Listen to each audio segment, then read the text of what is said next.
You're listening to the Blatino Nerd. Uncut, uncensored, unfiltered. Get dirty and keep it nerdy.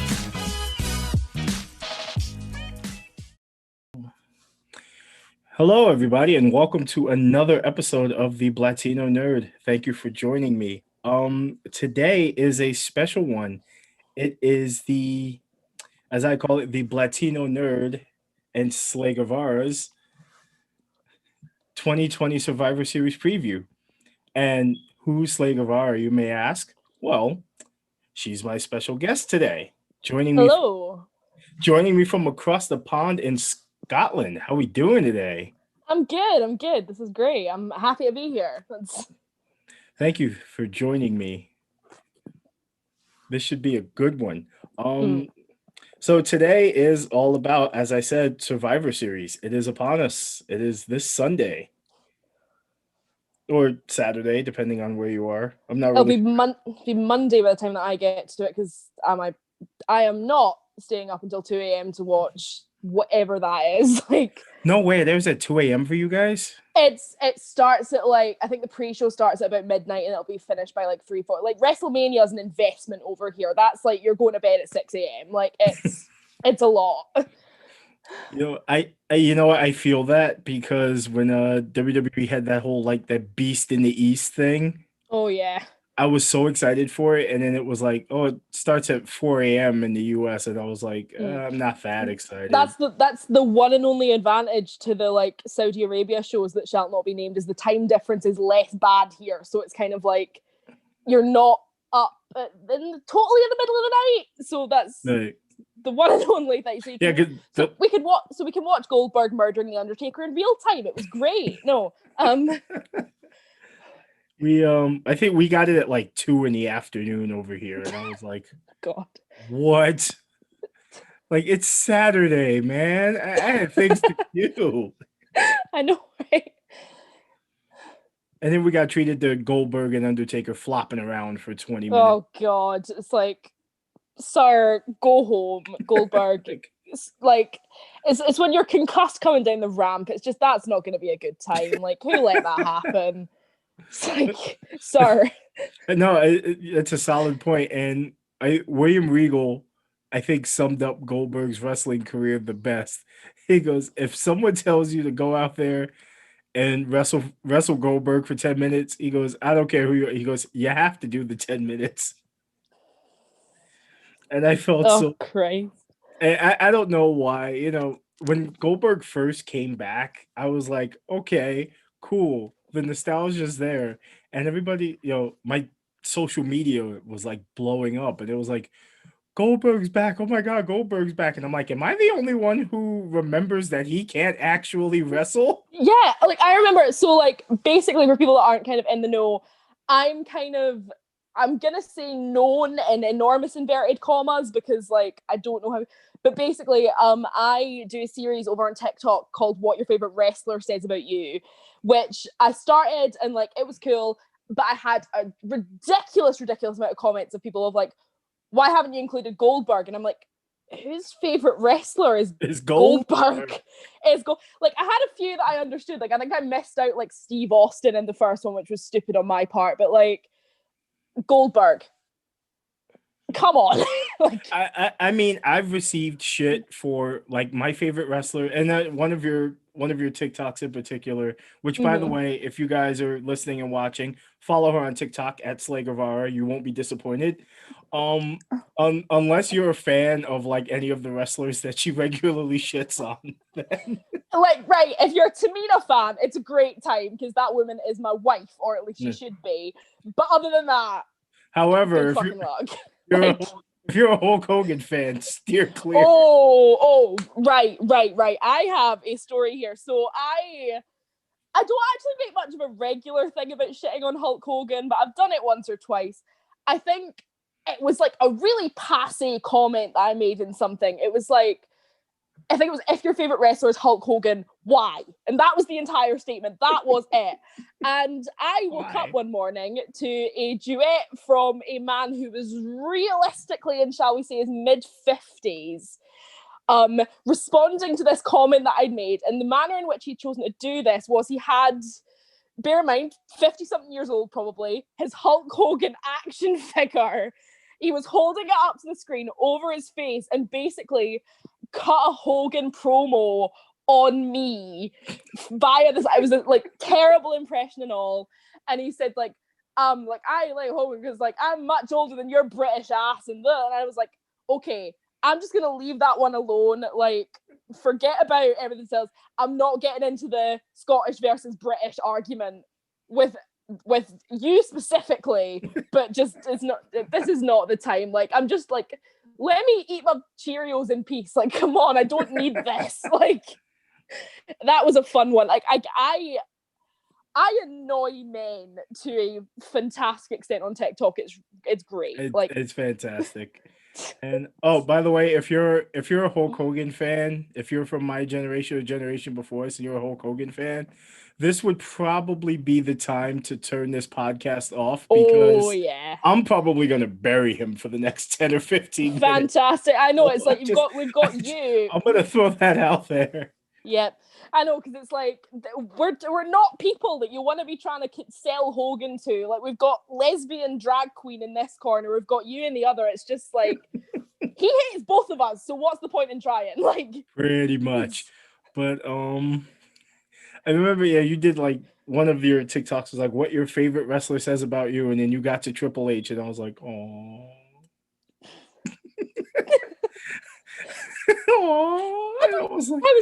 I don't think I was that mean about Triple H in that video. I think I just said something about how the water spit thing looks stupid. If you do the water spit thing as a party trick, and I was like, right. My trauma from this comes from, though, I once witnessed someone at a house party do that inside, like in someone's kitchen. Oh no, indoors is terrible. They did it with red wine all over the ceiling. It was awful. It was awful.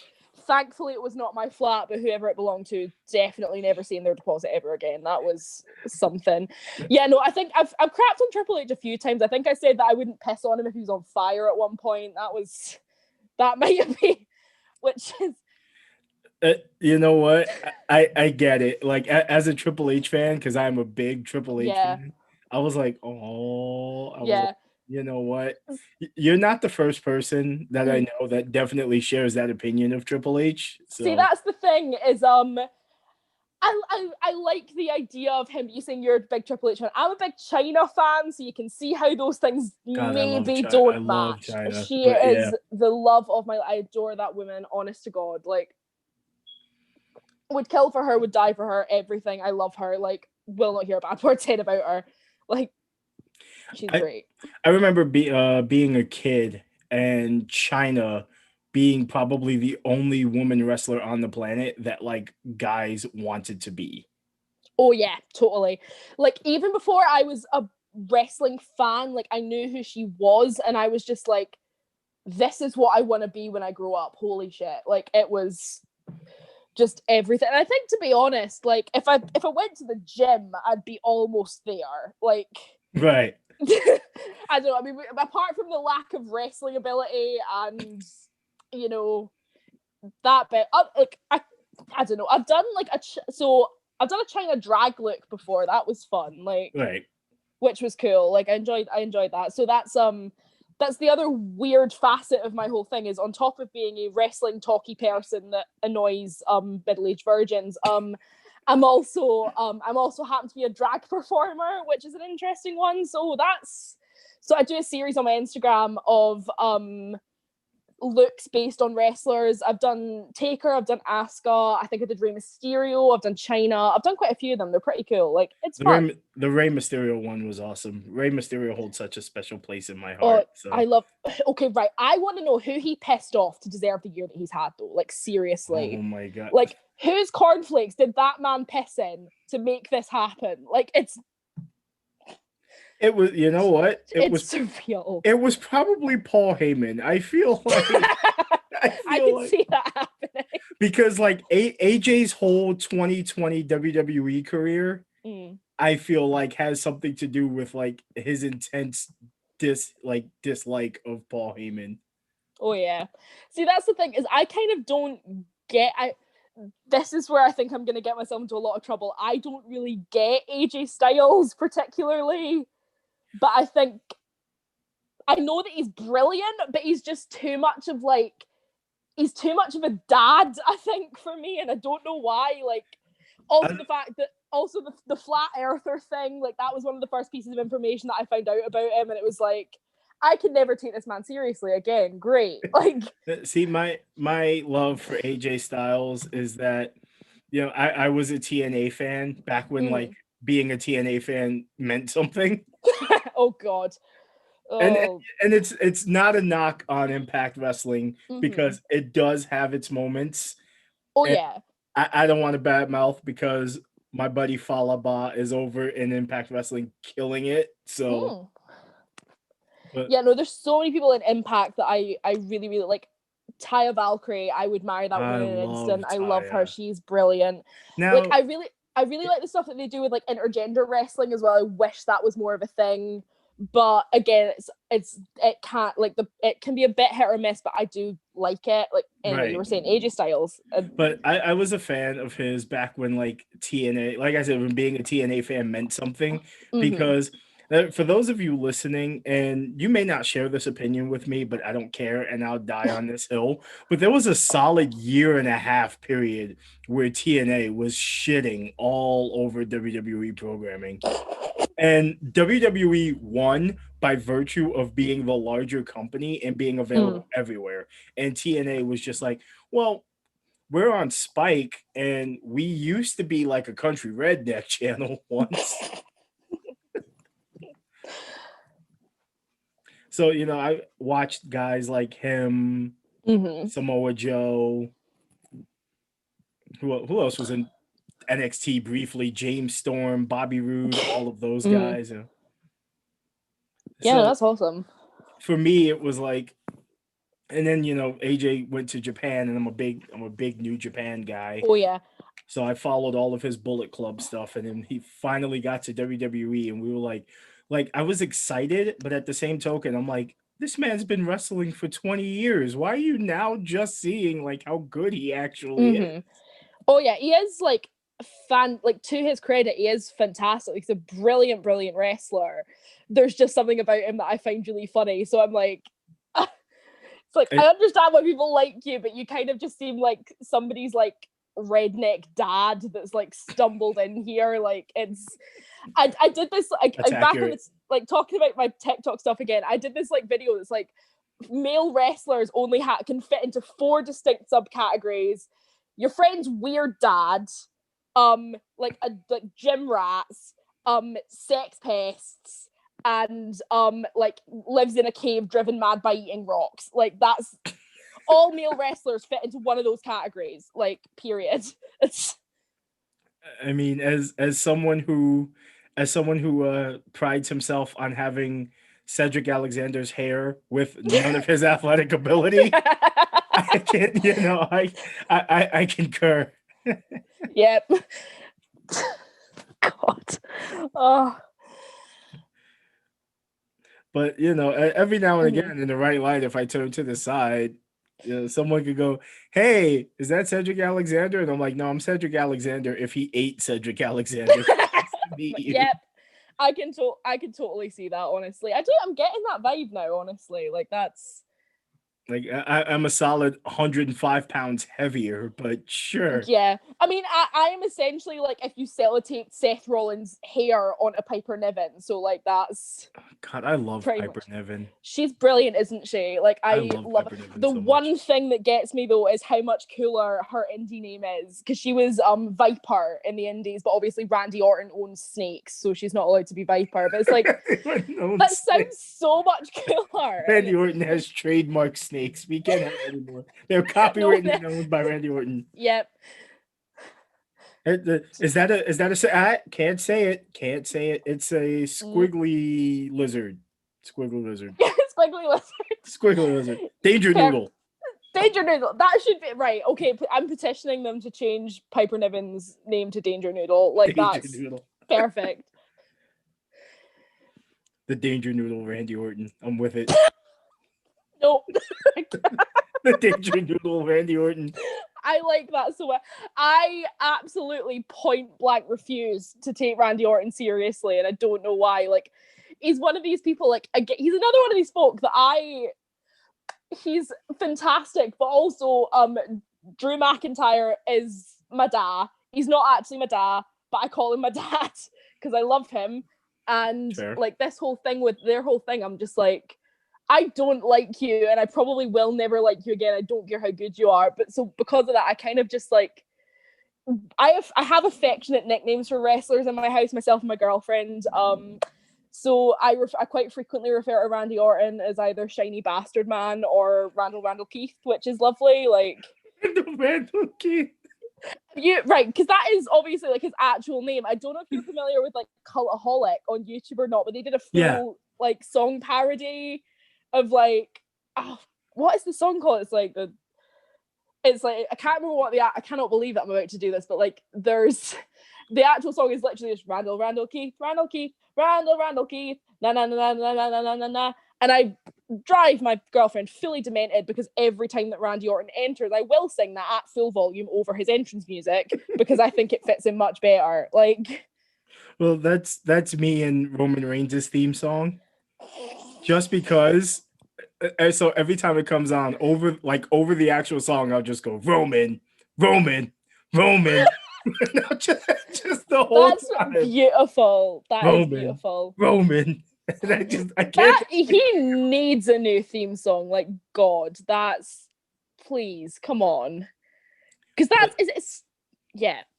Like, I also want to throw out, like, I get where they're going with this whole thing with the Usos, and I don't want to be disrespectful to anyone's culture, but this tribal chief thing is it's such a stretch. Oh yeah. See, I said this in a TikTok and got slated for it. Like, people were so mad that I was like, I don't like this angle. It feels cheesy. The tribal chief thing, I kind of liked it as a thing that Paul Heyman says. Yeah. Like, I enjoyed that because like Paul Heyman's a douchebag and it sounds douchey, so that kind of makes sense. But like now that it's like an actual thing, I'm not like I understand where it comes from and I understand the meaning of it, but equally like it feels a little bit too much like it's going gimmicky, and that's kind of why I don't love it, because it shouldn't be. Like, he doesn't need that. But equally, like, I think I'd said at one point, I figured out what the point of this whole feud is. It's got nothing to do with family. It's got nothing to do with honor.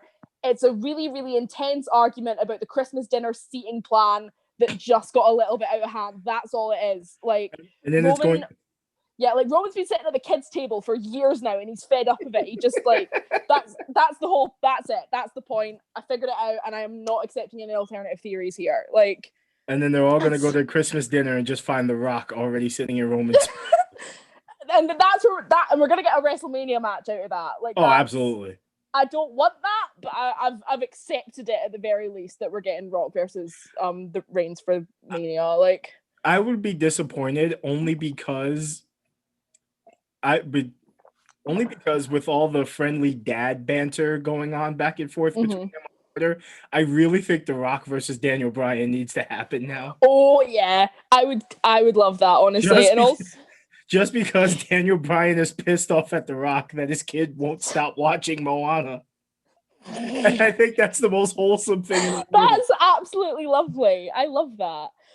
Honestly, like, I genuinely do love Daniel Bryan. Like, I really want him to get back into something serious rather than like whatever's going. He's just like, he kind of came back and he's doing a bit of a sort of mid-card floater thing right now that I can't say that I love. It's like he can do so much because like he's a real kind of like full package almost, because he's a really great wrestler. He's hilarious, which is something that I don't think is utilized often enough. Like, that's the Team Hell No Go to Therapy. Oh, that was brilliant. They've got to be some of my favorite, like, anything that's come out of WWE, like, period. Like, they were great. So like, I agree. More Daniel Bryan being serious like is needed. I think definitely. I really, really enjoy him. I mean, lately WWE programming has become more enjoyable because there was a very, very long stretch when I was just like, I really just I want I want everyone's storyline now to just end with them dying, so that we have to come up with new shit afterwards. Yep. Like, Because that's the thing, is like there's so maybe I haven't mentioned this yet, but I basically only got into wrestling this year for the first time. really? Yeah. So Oh. basically, to kind of tell the whole story, so I had a very, like, the vaguest of vague interest in it when I was a kid, but I grew up with the Divas title, essentially. So, like, all of the stuff that I was seeing when I was a kid, it was all very centered around, like, the, like, men. And then the girl stuff was kind of off to one side, and it was pink and shiny and stupid. And I was like 8-year-old Slay could tell when she was being pandered to. So I was like, I don't want this. Get out of my sight. I'm not interested. And then lockdown happened this year, like coronavirus happened, and my girlfriend was essentially like, I'm going to stay up to watch WrestleMania. Do you want to stay up with me? And I was like, okay. After I consented to this, floodgates opened. She was like, okay, can we, like, I'm showing you this thing and this thing and this thing and this thing so that it makes sense. And then I think as of WrestleMania this year, it was like obsession. Like, that's it. Done. Like, I'm into this now. So that was because she's like a lifelong fan, like since she was like Same. 4. And so it almost feels a little bit like wrong. I do all this like talky stuff, and it's like, I've only been watching it for like 4 months. But again, it's like I watch or like consume something wrestling related probably daily. So it's like I'm catching up. We're getting there. So like I would definitely love to have both of you come back. So oh, totally. I'll see if I could get her to come around to it because she is awesome. Like that's. Is she a Hulk Hogan fan? No, she is not. Incidentally, so I feel like I should explain myself because at this point somebody's probably like, "Why are they shitting on Hulk Hogan?" So that's the whole thing. We're just gonna spend the entire. I'm gonna throw this out here. Now, I've been a wrestling fan since I was about 3 or 4 years old. So I'm gonna say I've been a wrestling fan for about 30 years now. Mm-hmm. My obsession with wrestling started with my aunt she had WrestleMania 5 on VHS, and she would literally record Monday Night Raw, all the pay-per-views. She would record them every week. So every time I came over, we'd have something new to watch. So that was like our bonding time. There was a point in my life where pretty much every single member of my family watched wrestling. Now it's pretty much down to like me and my daughter. But it was like me, my aunt, my cousins, my mom, like all of us were big wrestling fans. That's really cool. You know, Hulk Hogan was like the guy when I was a kid. And I was just like, and everybody's like, oh, I want to be Hulk Hogan. I want to be Hulk Hogan. And I'm like, why? Macho Man is so much better. Yeah. See, that's the thing though, is that like when you actually look at him, Hulk Hogan not that great either. Like, even in terms of like mat work, he's like I've like people have said, and I kind of agree with it. Like Gaijin Hogan was okay, like he was pretty good, but now he was down to like 2.5 moves, and he only looked good because he refused to lose to people. Like that was the whole. I think. And like everybody's like, oh, well, John Cena and his 5 moves of doom, and I'm like, Hulk Hogan had 3. Yep. 3. And then like, it's I think any kind of like, I'm struggling for the word here. Like being able to appreciate Hulk Hogan's ability as a wrestler totally dies when you watch him versus Shawn Michaels. I believe it was SummerSlam, where. It's like, I think to put it best by, I can't remember who it was on YouTube that said this, but like Shawn Michaels overselling the ever-loving crap at everything, flailing around like, I think it was like an octopus in a washing machine was how someone put it. And it's like, it takes out, it's like that. I love that match. And like, it's funny because I've heard that, like, I don't know how true it is, but I've heard that Shawn Michaels did that specifically to piss Hogan off. Oh, completely, because Hulk Hogan had basically said, I don't want to lose to you because you're too small and it'll make me look weak. Like, that was the whole thing, was that he was too small and he didn't want to lose to him, which is like, that's okay, whatever. To me, and I'm going to throw this out here, and this is the moment where my show either gains a shit ton of listeners or I get canceled.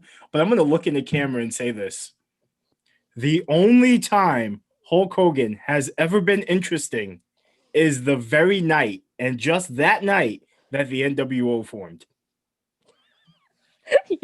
That is the only time, at least in my life. I mean, people are going to have their opinions, but at least to me, the only time Hulk Hogan has ever been interesting is the night the NWO formed. And the very next week, I was no longer interested in him. Everyone else. Yep, I totally get that. Like, because at the like, especially like as I kind of like, because I 20 years old, I'm like a child of the 2000s.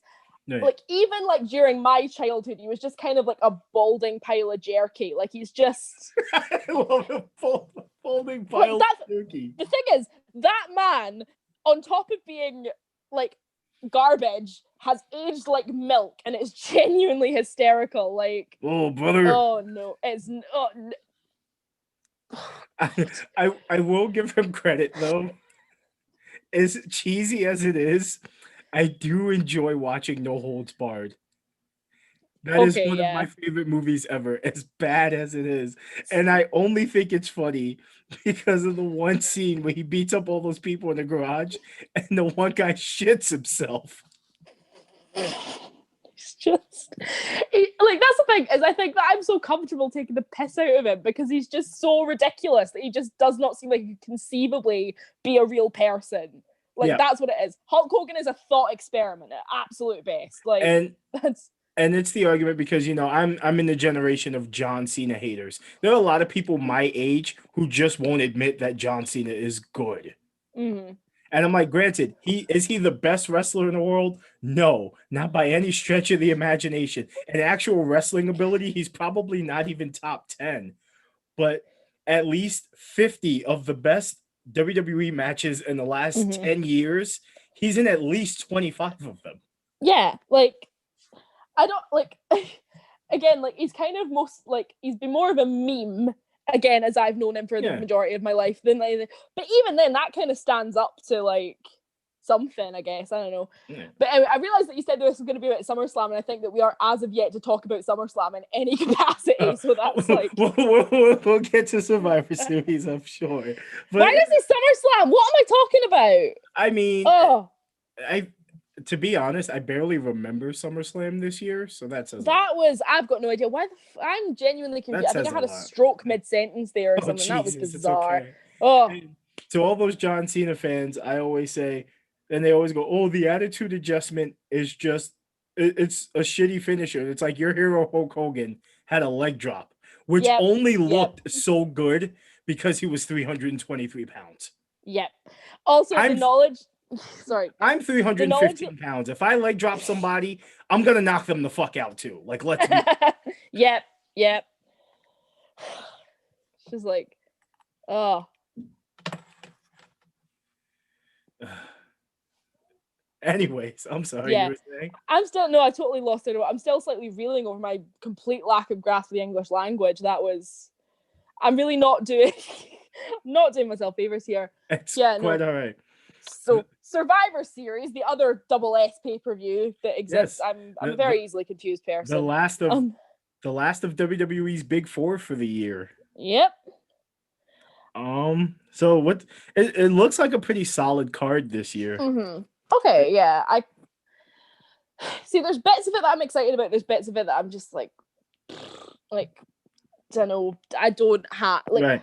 I can't say that I hate any of it, but also I don't have particularly strong emotions towards quite a bit of it as well. Like, and that's fair. And I'm just gonna throw out there that I love Sami Zayn. Love Sami Zayn. However, I don't give two squirts of piss about this match between him and Bobby Lashley. I don't care.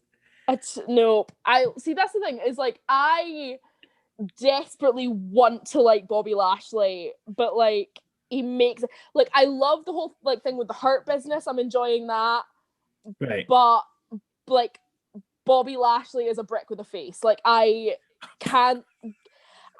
really struggle to kind of get invested in him just because, like, you know, he kind like, so that match, because like Sami Zayn is like going for it with like, this means like this is such a big deal, blah, blah, and then Bobby Lashley's just like, all right, cool, whatever. Like he just, I don't know. I like the Hurt Business, and I want to like them more. Mm-hmm. But the Hurt Business looks to me like you got guys like Bobby Lashley and Cedric Alexander, two guys who look like they lost the fight and then went to go run and get their dad and uncle, which is where MVP and Shelton Benjamin come. I totally see that. And see, I kind of like, whenever people have like kind of advocates, like that's a thing that happens a lot, is I jokingly refer to Paul Heyman as Brock Lesnar's dad all the time. And like, honestly, MVP as Bobby Lashley's dad has got to be my new favorite thing. Like that's pretty much the dynamic. Also, the whole thing with like Retribution, I'm like struggling to get. I don't know what the point is. There was a point at some point, and now it's I don't know. I don't understand. And like Retribution was such a good idea. And then like it was like, here, we're gonna have these guys show up, destroy everything, leave, and then we're gonna have them actually debut and have only one member of Retribution actually win a match. Yep. And then also the other thing that really, really bothers me is Mia Yim, or sorry, Reckoning, or whatever the hell she's called. Because like she is incredible and is yet to serve any purpose. Like she just like either the Hurt Business needs to get a woman so she can actually wrestle, or she needs to do what Mercedes Martinez did and just jump ship, because it's annoying me that, because she's such an amazing wrestler, that it feels like wasted potential having her in there to stand about in rave face paint and a mask and not do anything. Like, agreed. And I just don't get the point of masking them, because like we don't know who they are. Knew who they were immediately. And the names, can we talk about the names? Like if T-Bar and Slapjack are the ones that they stuck with, I want to know what the rejected names were. Like, and the second T-Bar got on the microphone, they were like, we don't know who this guy is. He calls himself T-Bar. And I was like, that is Dijakovic. Yeah.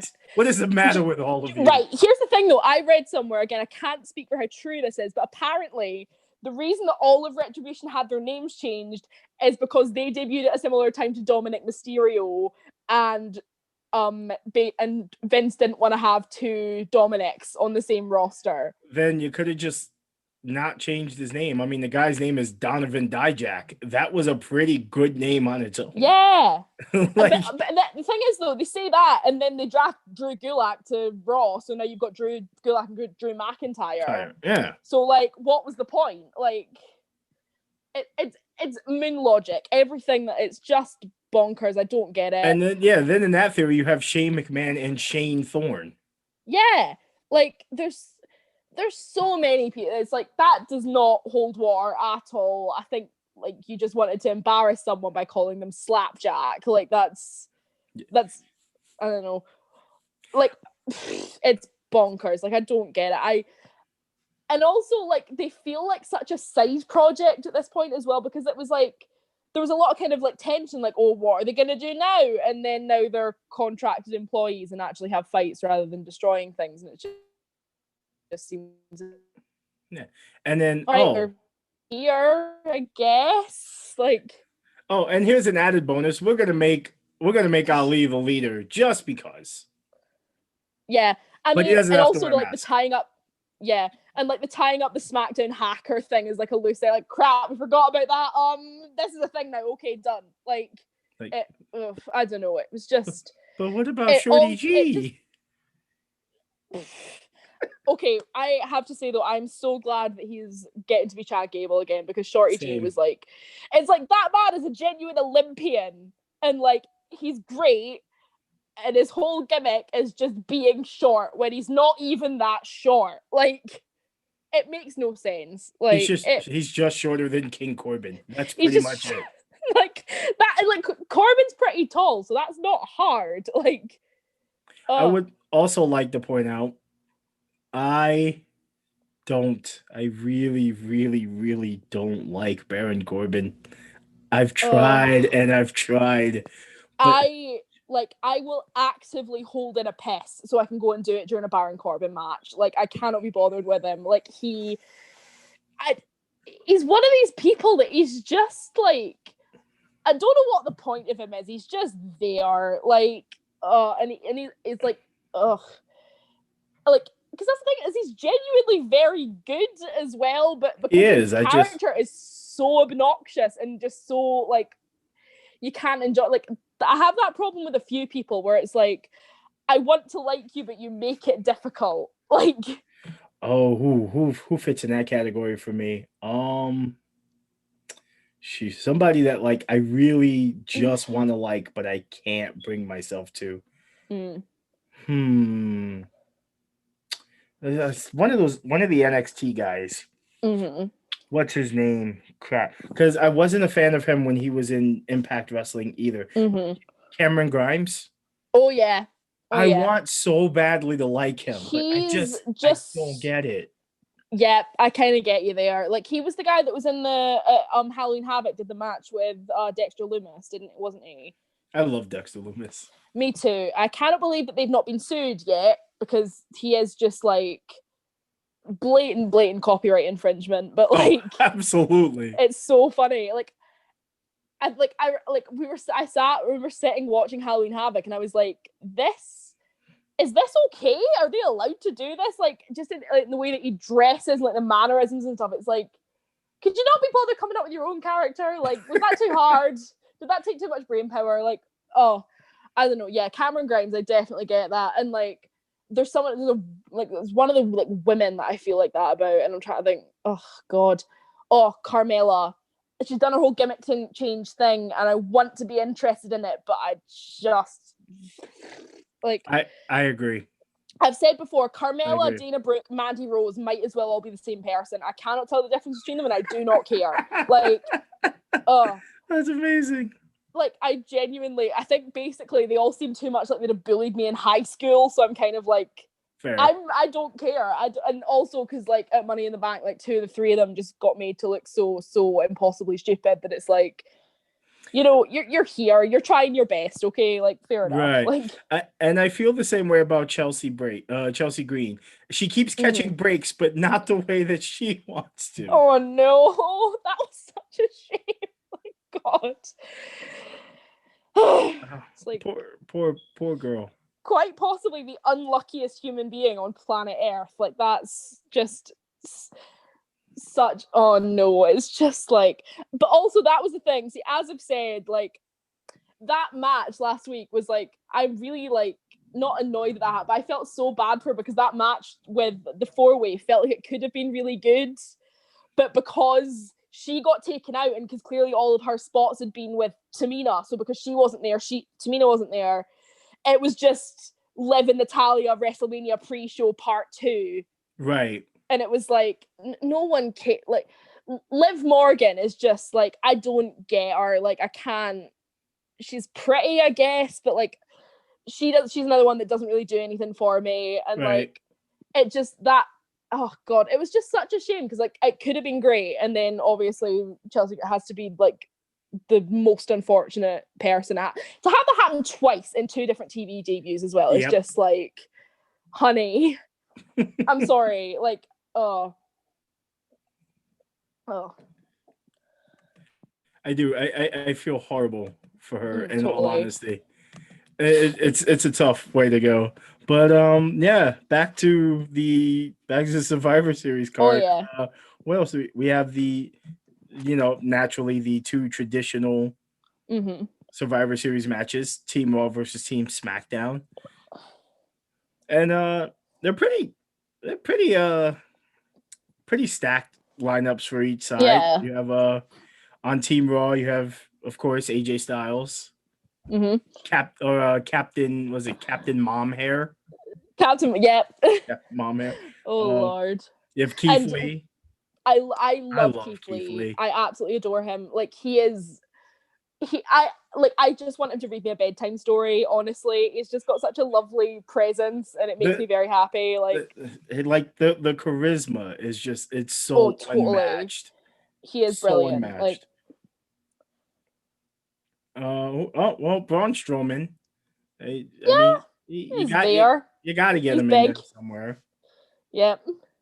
Sheamus. I have to say I do like Sheamus. I love Sheamus. I've always been a Sheamus fan. I do enjoy it. He is pretty cool. I think it's a Celtic solidarity thing. I feel like I legally have to like him. Like him, Nikki Cross, and Drew McIntyre could literally like beat me up in the street, and I'd still be like, I love you. Like it's just out of a sense of like national pride, because like I don't know, that's me with Liv Morgan, and the same thing with friggin' when Enzo Amore was there. It was like they're from Jersey. I have to. Enzo Amore, really not the best representation of New Jersey that you're getting. He was literally, honestly, he's like and this is somebody like this is coming from somebody who's actually like met him personally. The guy's like literally every stereotype about New Jersey rolled into. Oh yeah, I can totally see that. It's just the hair, like God Almighty, like that's. I will say though, I do find myself sometimes like when I'm at work and my boss says something, or one of my coworkers says something in disapproval, I'll just, well, what do we got over here? A cup of haters? A cup of haters? Like, I apologize for doing that. I can't. That was lovely. You can't teach that. Yep, totally. But I get it. The solidarity with Sheamus. That's me with Liv and Enzo. I have to. Mm-hmm. Oh, and then your favorite person in the world. We got Riddle. Nope.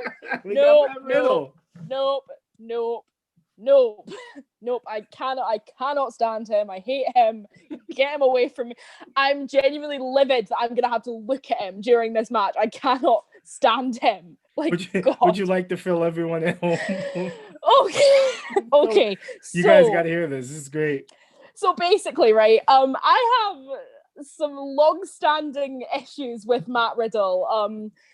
Like, I have to say, like, I don't want to go too heavily into this, but obviously the whole situation with the speaking out movement, it's very like, I don't like that he's on TV, and I don't like that he's still being pushed, and I don't like that they've not explained why they've not actually taken any action towards him. Likewise, quite a lot of the other people that were implicated in that whole thing.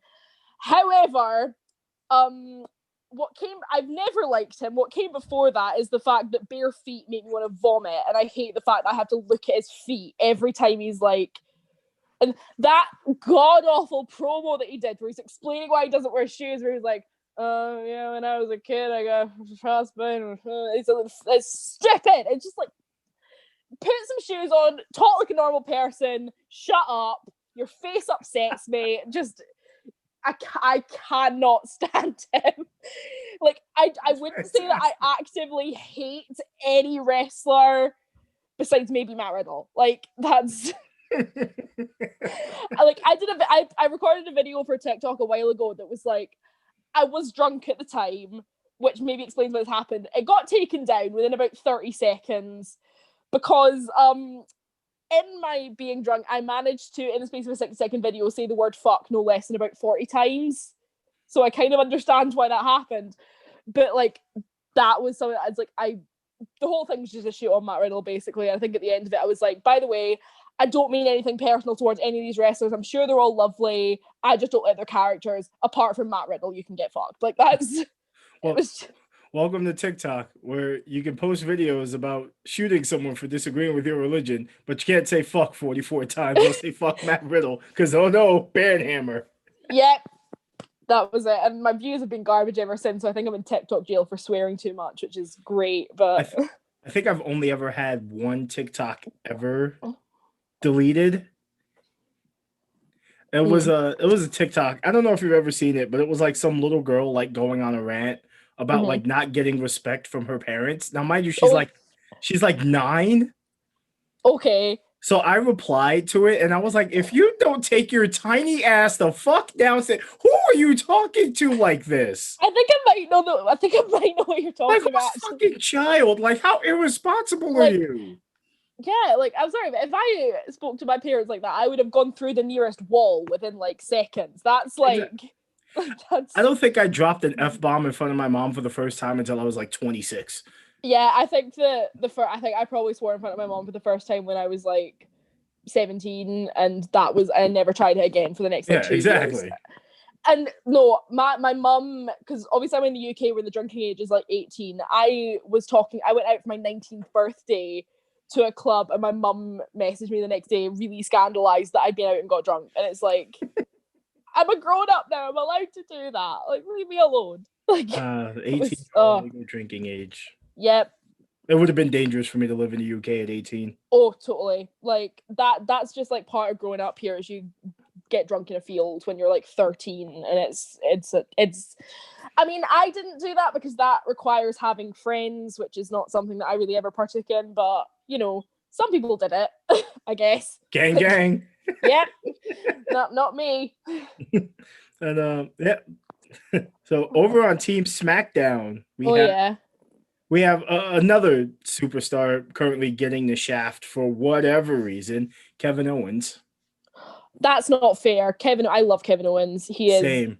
The one thing that cemented how much I love him is whenever he does the KO show or is on guest commentary and he wears his ring attire with a clip-on tie. That makes me very happy, and I don't know why. It just brings me a lot of joy. So much.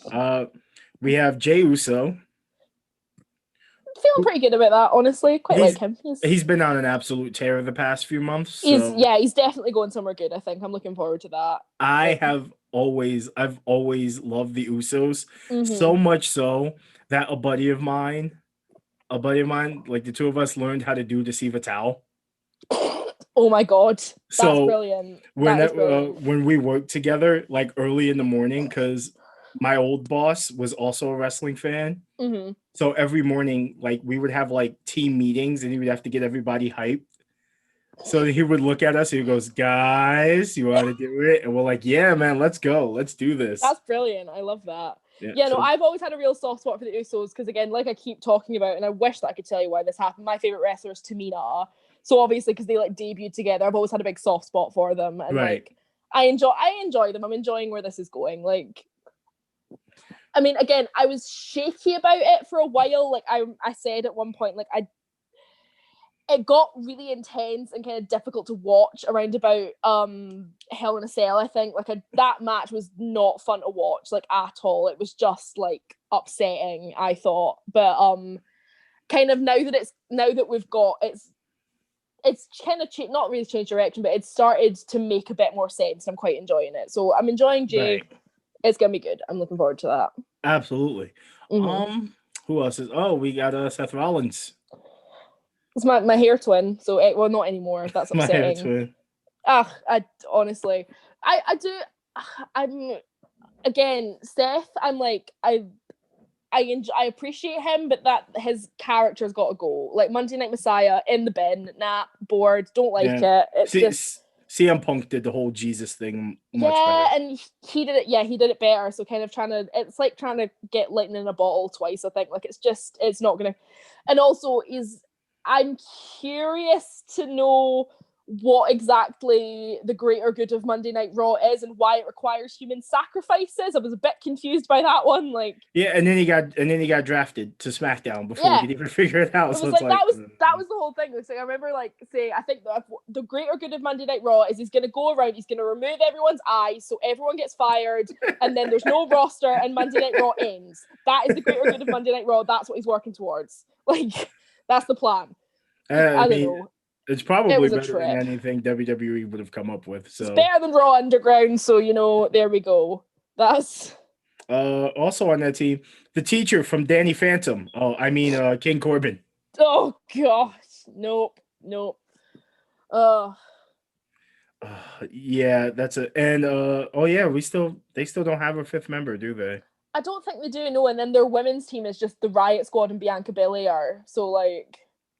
You know what? They're cutting it fine, I think. Like, I'm already picking Team SmackDown for that one because I adore Bianca Belair. I love her too. She is fantastic. I'm really excited that we're seeing more of her now that she's been drafted, rather than just coming out occasionally and being like, "Hey, I'm married to the guy from the Street Profits." Like that's being her whole thing. Like I really, really love her. I'm looking forward to seeing more of her. Definitely. I have to say though, talking about the women's team stuff, my prediction is that I think Lana's gonna win the whole thing for Team Raw, like fully. Yeah, she's Like- gonna be the one to take it. Like she's been put through a table, what, like 9 goddamn times now? Like that's Oh my god, which reminds me, I have Nia Jax. I have Nia Jax on Instagram. And okay. as sick of this whole angle as I am, she posted a picture and the caption was "felt cute, might put Lana through Lana through a table later." later. I do see That was- I have gotten a lot of flack for saying that I really, really like Nia. Like I completely understand when people don't like her, but Right. I really enjoy her personally. Like I don't know if it's much to do with her character or anything. My whole thing with her is basically just like she is the first person that I'd ever seen on TV doing sport with anything that even slightly resembled my body type. So like right. it was kind of like I like the fact that she exists. I don't really like her character very much. She irritates me quite a lot, but like I think that's part of what draws me to Keith Lee. mm-hmm. Because like I'm built like Keith Lee. So I actually said that in I think it was my like one of my What Your Favorite Wrestler Says videos where I said that if your favorite wrestler is Keith Lee, you probably look like him. And I had about 15 different guys with dad bods like duet like I'm offended. I'm like I never said it was a bad thing. It's an objective statement. Like I think it's amazing, honestly. yeah. You know what? I love guys like Keith Lee, Samoa Joe, KO. We'll throw Killian Dane. Dad bod is in. That's what I Totally. gather from them. Dad bod is in now. Absolutely. Like it's but yeah, so with like Nia though, like I get why people don't vibe with her, especially for the kind of issues with her, you know, Injuring people constantly. But like, I don't know. I have to say I'm liking her with Shayna though, because it kind of they balance each other out in quite a nice way, but also like they had this really nice thing when they started teaming where it was like the dynamic of like hating each other but mutually wanting to like do, like that made sense. Right. But that's kind of fallen by the wayside a bit now, so it's kind of just Nia shouting at people and then Shayna standing behind her and rolling her eyes. Like that's kind of all that it is now, and I'm like, right. I did like it at one point, but I love the two of them together because I love Shayna, so it means I just get to see Shayna every week. So I'm like, I do love Shayna. She is brilliant. Like, also I found she's 40, which totally blows my mind. Like that does not You know who else is 40? Asuka. Yeah, that totally blew my mind. Like I also like Asuka. It's like she's incredible, and like if I can like do any of that, both looking like her and moving like her at the age of 40, like I will be very, very, very happy indeed. Like that's God. I've called this the era of the second chance. Because it's like all the more entertaining superstars on WWE right now are all like above the age of 35. Yep. You got Asuka, you've got Asuka, you've got Shayna, you've got what AJ, KO. There's like I guess Jay now, because I think Jimmy and Jay are like 36. Yeah, they're like kind of mid for. I think I'm trying to think because there's not many of them that are like super young at this point either. Like because Dolph is in his 40s now. That really, really messed with me. Like Bobby Roode. Honestly, the knowledge that he's like 40 odd kind of kills some of like Dolph's character, because it's like he now just seems like he's having a midlife crisis, and it's like that's one of the most upsetting things in WWE television regularly for me is Dolph Ziggler's hair. Like it stresses me out. It like I don't know what, but it looks unbelievably fried. Like it's like I'm just waiting for the day someone like grabs him by the hair and it just comes off. Like it's really freaks me out. Like honestly, I don't know why that's something that I specifically decided to take issue with, but Dolph Ziggler has stupid hair and he's got an annoying face, so I don't vibe with him. And he with the age, it just seems sad. Like, oh, I don't know, but yeah, because that was the other thing. Miz and Morrison are also kind of older, which I didn't Yep. They have such intense frat guy vibes that it kind of is strange to Right. put that in perspective. I don't know. Yeah, think about it, because I think John's 43, Mm-hmm. and the Miz is 39, so he's very, Yeah. very close to 40. Also, Kofi. Mm-hmm. Kofi's almost 40 now. That one took me majorly by surprise. I don't understand that.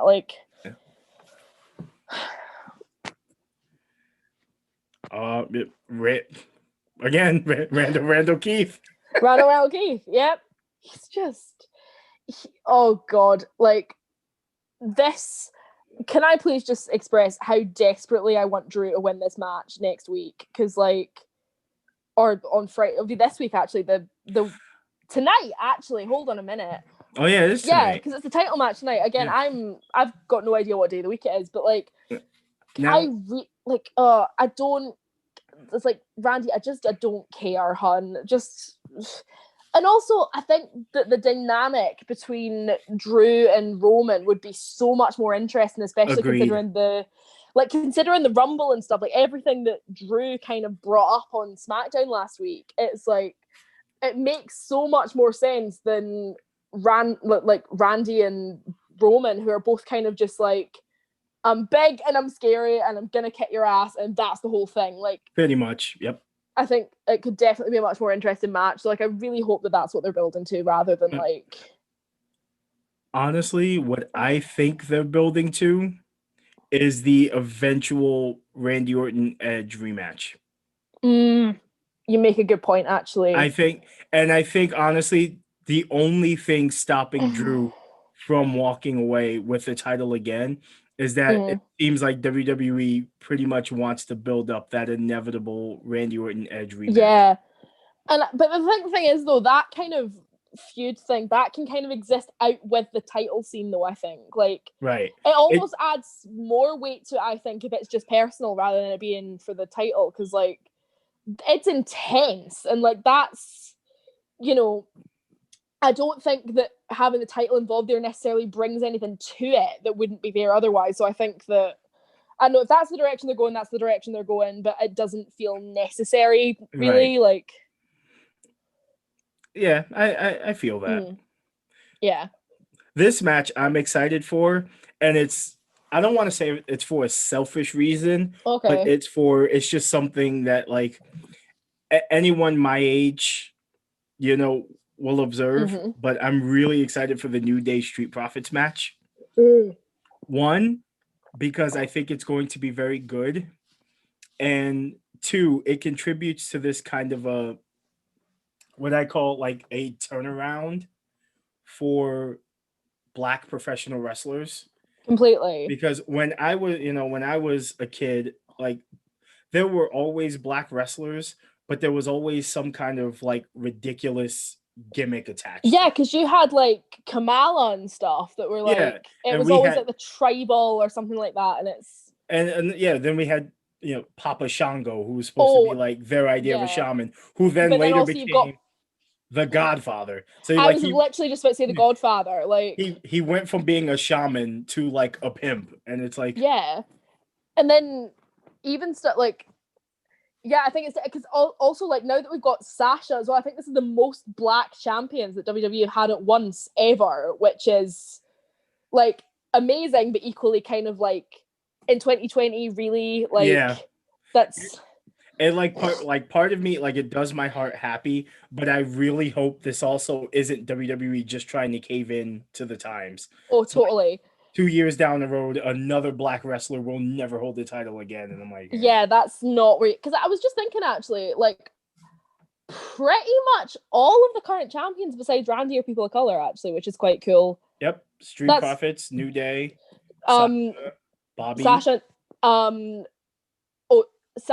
Zayn's Syrian, so I think he counts. And then Nia and Shayna, obviously Nia's Samoan. I believe that Shayna is mixed, but I could be wrong about that. She's a Japanese and something. I think so, else. Yeah. And then Asuka, so that's pretty cool. But again, really, really hope that it's not just caving into something we're not going to see this again in the next few years, because that's something that I like really want like something that I'm really going to see is more kind of like queer representation in WWE as well, because they've got people now, which is nice, but it's not acknowledged because I think they tried to be so apolitical. Like Sonya, like I love Sonya Deville. I've got all the time in the world for Sonya Deville. I just wish that they would kind of like be able to kind of talk more about her, because that's the thing, is her whole feud with Mandy that felt very veiled, like kind of, it was very obviously like they could have gone in a direction like dealing with Sonya being gay and stuff, but they didn't. And then they did that weird thing where they teased like a lesbian thing with Lana and Natalya for like 2 minutes, and then that disappeared for some reason. And I genuinely hate that. I was really excited about that just because I was like, am I actually going to get some shred of representation here, even if it is like a joke? Like, I don't know. The last openly gay, as a matter of fact, I believe everybody says Pat Patterson, but he wasn't out at the time. He wasn't out at the time. He came out, and also, are you really that like? That leaves Darren Young, actually. Yeah, and he was black and gay, so that's like that's part of the reason that I really love Nyla Rose from AEW is like that's I think something that we really, really need more, kind of like they kind of really nailed having her in that promotion, because it's like we've got queer representation, but we're not doing, because that's the thing, if WWE had gotten their hands on Nyla Rose, they would have done something disgusting with it. I can almost guarantee you. Like it would have been like they were going to have probably would have been like Natalya or something doing some kind of transphobia story. It would have been gross, but like it doesn't need to be a storyline aspect to be acknowledged. And like that's, she's fantastic, and I can quite sincerely say I hope that WWE never get anywhere near her, because it's something that we need. Like, agreed. I've actually been trying to get Nyla on the podcast. I'm hoping that would be incredible. I want to. Nyla, I love her. Like, honestly, one of like my dream. Like, she's like one of my dream guests. Yeah, she is absolutely fantastic. I adore her. Like, she's great. Like.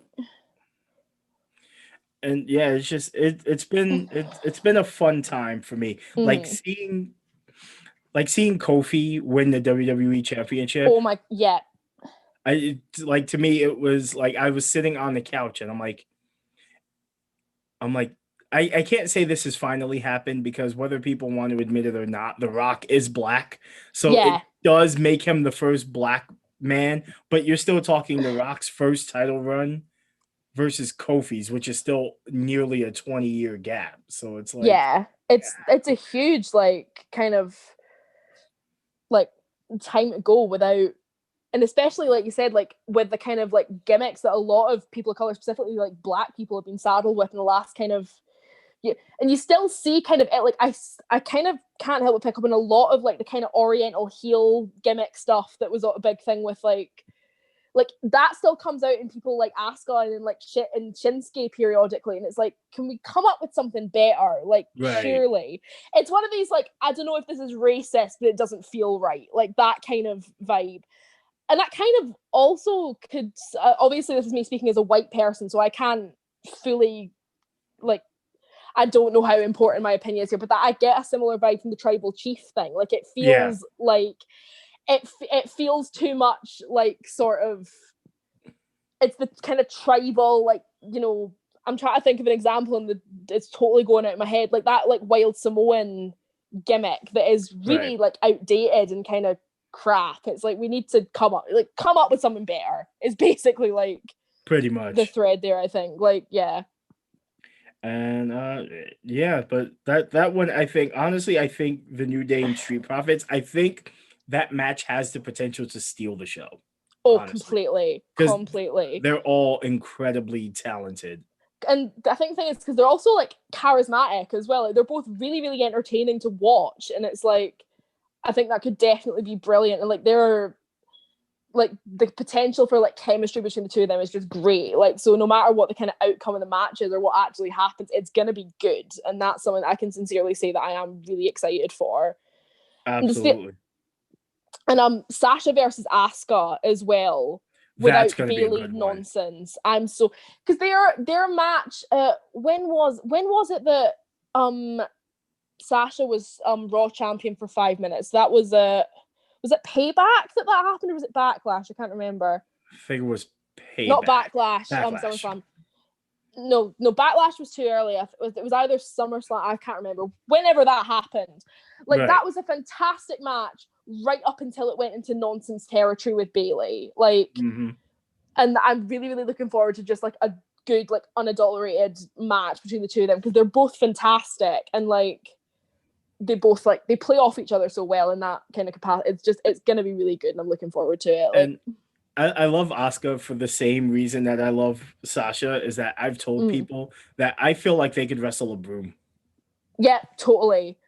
Absolutely. Like, they're both just so entertaining in so many different ways, because they're both incredible technical wrestlers, but also like Asuka just brings me an unreasonable amount of joy. I love that woman. She's just so like the amount of personality that she has, just even in like her ring entrance and stuff, is great. And then Sasha is obviously just this like amazing, like charismatic badass. Like, she's just so cool. Like, the two of them together, it's great. Like, one day I have to send you a video of me doing the Asuka dance. I do it at work. Oh yeah, I'm totally the same. It's like my like default movement set. It's just a little like.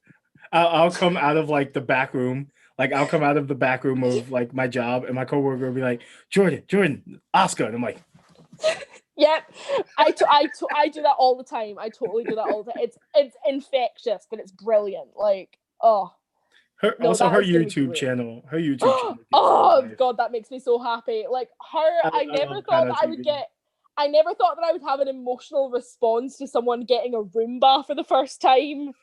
But like, it was so sweet. Like, I love her so much. Like, oh, she's just brilliant. And like, Sasha is just like the idea, because she's fantastic. She's gorgeous as well. Like, her like attires are always stunning. She looks amazing. I love that.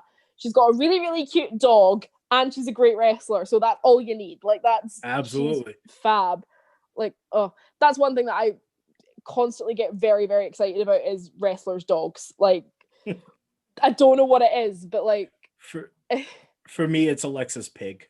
Oh, Larry! I love Larry. I love Larry Steve so much. Oh, he's so cute. Like, Alexa's pig, I discovered that Keith Lee and Mia Yim have like the cutest dog on the face of planet Earth the other day. That made me very happy. Like, Natalia and her cats, like, it's so stupid, but like, I have to say, the only thing that I've ever watched and enjoyed from Total Divas is like when Natalia's cats get a bad haircut and she's having like a meltdown over it, and it's like, it was fully like, there are people that are dying. Like, that was the vibe. It was great. Like, I do also love the episode of Total Divas. I do watch Total Divas, not as religiously as I used to, but I love the episode where like all the other women find out that like Natalia has like the most vanilla sex life ever. Oh God, I don't think I've seen that one yet. I've not seen I haven't watched much of it. I've seen clips more than anything else. But there's an episode where they all pretty much discover that like Natalia has a super vanilla sex life. She seems like the type. I'm gonna be totally honest. And that like Tyson Kidd is legit the only man she's ever been with. So they're like taking her like that's like oddly wholesome. But yeah, it really like, is. It's adorable. But they're like taking her to get like toys and she's so visibly uncomfortable for the entire hour that it's that's the thing, is I can't stand Natalia's on-screen character, but I also love her, and she's my mum. Like, that's I don't know what it is. She's just got really intense mum vibes, and I love her. Like, it's her and Beth Phoenix, like the Divas of Destruction, are just Beth. Like, they're just like your friends, like cool mums. Like, they're just I love them. Like, they're brilliant. I love Beth Phoenix though. She is fab. Like, I think that's possibly where the start of my dislike for Randy Orton comes from, actually, is him RKOing Beth Phoenix. Like, that was a lot. That's fair. I think it was something about like that like speech of like, I like love like your husband and your kids more than you do, and you're like a terrible wife for letting him do this or whatever. It's like, God, you're an asshole, aren't you? Like, Christ, that was a bit much, Randall. Come on, like. Oh. And Randy Orton is also part of the reason I love Triple H. One of my favorite scenes, like one of my favorite moments in like WWE history, is Triple H literally breaking into Randy Orton's house to kick his ass. And I'm like, the amount of petty involved. It's like Randy's on camera giving an interview, and all of a sudden you hear his wife scream, and you fucking see Triple H like Jack Nicholson in The Shining, the sledgehammer beating in his door. Oh God. I mean, like, speaking of like reality, like WWE reality TV though, one thing that I have started watching recently is Holy Foley. Oh, Holy Foley is so funny. It's so, I love, like, that has got to be one of my, like, Mick Foley is one of my favorite people, like, ever. Like, he's just the best. Like, I love him. I hope he is happy every day. Like, he's brilliant. And like that show, it kind of is like, okay, everything that I wanted to believe about that man is completely true. Like, he is just the most wholesome, lovely human being on planet Earth, and like, which is a complete contrast to, you know, his wrestling everything persona. about him. Like, I know, everything. like, and it's like you can even tell, like, between like him being on TV but not wrestling, like Commissioner Foley has got to be one of my favorite things that's ever happened. Like, agreed. I can't remember what it is. It's like he, like, when he's having a meeting with like Edge and Christian in his office, but his office is just a laundry room and he's put a cactus on top of the dryer and like that's his office now. Like, that was beautiful. I just love him. And wasn't there like no door? Yeah. No, he just set his office up like wherever. Like, he had it on a forklift at one point. Like, it was just, he's a strange wee man, but I appreciate him. Like, oh, I don't know. I'm reading his book right now as well, which is an experience. Like, it's one of these things that, again, like, he's just got good vibes. That's the only way I can describe it. He just has the best vibes of any person. And like, I have to say, I need to like stop assigning such like deep personal attachments to wrestlers that I have never met and realistically never will, because like, I get far too attached to people for very, very stupid reasons, and it's genuinely ridiculous. Like, nothing wrong with that. That's fucking great. Yep. But and I guess finally we have. I'm assuming what they're gonna make the main event. Mm-hmm. Randall Keith and the big dog. Oh God. See, that again, like I said, I'm not sure that he will, but I would like Drew to take the title back, because otherwise it's just bastard versus bastard, and like, I can't say that I'm not like. See, that's the thing, is it just feels too kind of impersonal, because that's, in terms of character work, that's all we're getting from both of them right now is, I'm big and scary and I want to kick people's ass. I'm big and scary and I want to kick people's ass. I kick my cousin's ass. Now he's my bitch. Like, that's kind of the whole. Pretty much. So it's like, I can't, like, it's probably going to be a good match in terms of, you know, actual wrestling, but just, I can't see them doing much interesting with it equally. So I don't know. Like, that's fair. I guess one last question is. Mm-hmm. Do we expect a visit from the Fiend at all Sunday? Oh, I'm really loving the Fiend right now, but I'm not 100% sure, honestly. Like, full disclosure, I find Funhouse Bray to be way more terrifying than the Fiend. Oh yeah, I totally get that. Like, that kind of like possessed Mr. Rogers thing is brilliant. Like, I have to say, I think they're using the Fiend too much, so I would quite like to have him have a break, really. Because the thing is, you've got this big, scary demon monster thing, but when you've got him on TV every week fighting Retribution, it's kind of like, it loses its power a little bit, I think. That's fair. Because especially the work that they're doing with Alexa and with the Firefly Funhouse, I think that's great, and then have, like, keeping the Fiend kind of in the back pocket as a kind of like having the threat of him appearing is kind of stronger than him being there, if that makes sense. Right, Like, yeah. No, so it makes perfect sense. like, you just use him a bit more sparingly. I wouldn't be mad if he turned up, but I equally wouldn't be mad if he didn't. Like, let's... Right. Mm. But yeah, I think that sums it up. I mean, now all that's left is to watch Sunday and see Yeah. the ridiculousness ensue. Oh God. This is gonna be a wild one, and I'm sure Yep. you at home are going to enjoy it as well. Totally.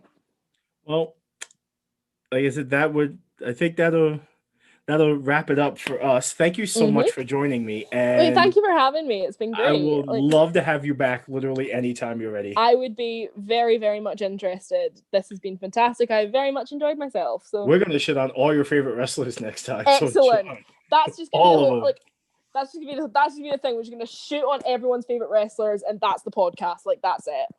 Pretty much.